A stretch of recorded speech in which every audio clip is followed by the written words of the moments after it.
But turning now a little bit here to saving money this holiday season, a bit of a pivot as many of us prepare to scoop up some Black Friday deals today. And it's not too early to look ahead to Cyber Monday.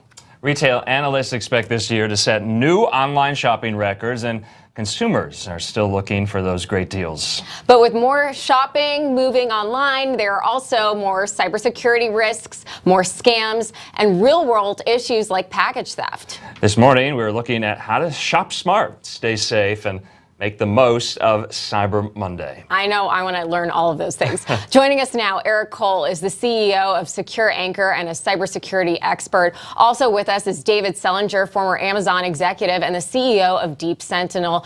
Great to have you, gentlemen. Welcome. Happy Friday. Good morning. Happy Friday.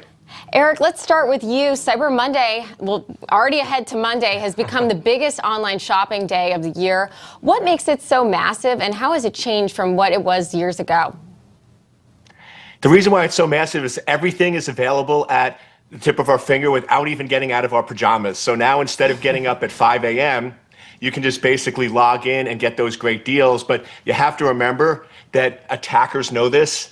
And in my experience, for every good deal, there's 3 scams. So if you go in and see an iPad for $79, don't trust it. If a deal is too good to be true, it probably is. That's good to know. Yeah, good to know. I was wondering, David, you spent years at Amazon. You now run a home security company. Package theft surges every year during the holidays. The U.S. Postal Service reporting that at least 58 million packages were stolen last year. What are you seeing so far this year, and what can people do to protect their deliveries? This is a huge issue, especially here in New York. Oh, for sure. Yeah, I mean, package theft is one of many crimes that increases during the holidays because you've got people traveling, you've got so much commerce going on. Where there's commerce and there's money, there's criminals. And when you think about protecting yourself from package theft, there's a couple different things. First of all, there's a myriad of causes, right? There's no single way that package thieves attack people. There's opportunistic folks who are just taking a chance. There's people that are actually stalking delivery drivers and following them, know the routes. And then there's people that harvest entire neighborhoods.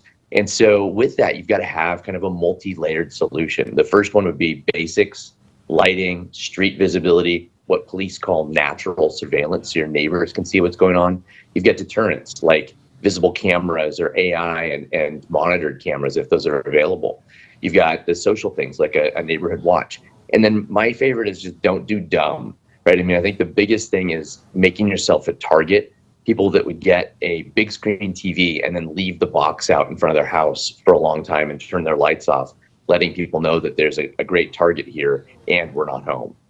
That's a great point. And I think a lot of people, even though it may be obvious with the big screen TV, a lot of people don't think about that. People can absolutely see that their boxes are out there. Eric, let's talk about cybersecurity threats with millions of people shopping online today and on Monday. What are some of the biggest cybersecurity threats our viewers need to be aware of? And what should they watch out for in terms of those nasty phishing emails, fake websites, or malware? Eric. So sorry, I want to make sure I didn't jump in front of David. No, you're great. So big thing is to recognize that you are a target, and cybersecurity is your responsibility. So I think you have a few up on the screen. Most people don't realize it.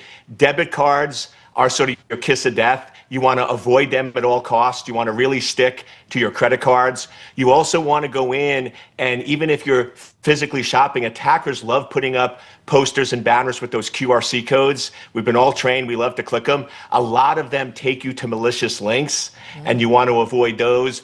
Also, if you're in stores and you'll see these different sales, people say, hey, buy it online. Avoid those public wireless, because once again, criminals love that. And if you're going to do that, make sure you install a VPN on your system. And then last, if you're getting emails that look like they're coming from Amazon or others, don't click on the link, don't open the attachment, go to the app. The apps are very secure, the links are not. David, to you, everyone has so many passwords for so many accounts online, and those will be especially paramount this holiday season when shoppers are shopping on Cyber Monday. Is there any vulnerability there with having the same password on some of these accounts and then purchasing some of these big ticket items? So that's coming to me. I'm going to say absolutely yes. And as I'm sure Eric knows, the concept of having the same password on multiple sites is by itself dangerous. You get all these alerts every week, a notice that some site has been compromised and their list of passwords were released into the dark web. And so if you lose your password on, let's say, a website that you don't really care that much about, but it happens to be the same password as your Amazon or your banking account, you're then vulnerable to that. So I definitely recommend to people to use a password manager, which helps you have different passwords for different sites, as well as more secure passwords, as well as using two-factor authentication, multi-factor authentication. Yeah, I don't like the two-factor, especially the reCAPTCHA thing that they always do. It drives me nuts. But Eric, it's worth it. You got to do it. I know. I guess I will. Eric, Cyber Monday sales are expected to break records, even with a slowly improving economy. What does that tell us about consumers and spending and how retailers are adjusting, Eric? Yeah, to me, that's a really good sign because it shows that sort of the economy is coming back. And to me, it's a really nice sign that whether we like it or not, we live in cyberspace. Most people spend 10 to 12 hours a day in cyberspace, and you're seeing a lot of people, instead of going to the stores, I think we saw the pictures beforehand where people are fighting and beating up each other and sort of attacking, where with Cyber Monday, it's a click of the button. And so I think you're seeing a lot more people realizing that cyberspace is safer than the physical world, but we also have to remember that it's much easier for the attacker to break in. And just sort of back to the two-factor, I know you say two-factor authentication is an annoyance and a disruption, but what I say what's really an annoyance is if your identity is stolen. True. So I sort of say choose your pain. Do you want 5 seconds of annoyance with two-factor or 6 months of annoyance with your identity stolen? Good point. You know, David, you know Amazon's system from the inside out. So what's the best strategy for getting the strongest Cyber Monday deals? It can seem overwhelming if you're just coming to this for the first time, or even not. There's so much out there. Is there a best time of day to shop? Do prices, change throughout the day? When are you going to get the best deals, and what time of day? Just like security, think about your deal shopping as kind of game theory, right? It's you versus Amazon.